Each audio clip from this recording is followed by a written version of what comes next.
பண்ண போகிறோம். வாங்க டேஸ்ட் பண்ணுவோம். 5 மினிட் ஆகட்டும். இப்போ நம்ம டேஸ்ட் பண்ண நேரம் வந்துட்டு வாங்க என்னெல்லாம் இருக்குது பாருங்கள்.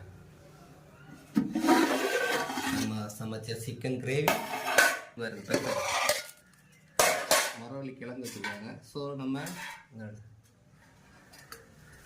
இப்போ நம்ம பிளேட்டுக்கு மாற்றிக்கலாம். இந்த மாதிரி நேரத்தில் தான்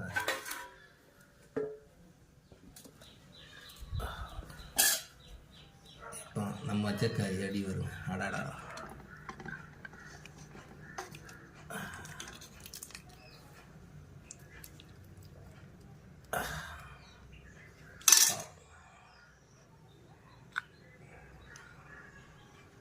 டேஸ்ட் பண்ணிடுவோமா? ஆவி பறக்க இருக்குது கிழங்கு. ஃபஸ்ட்டு கிழங்கு நம்ம தனியாக டேஸ்ட் பண்ணி பார்ப்போம். நல்லா இருக்கா? சூப்பராக இருக்குது.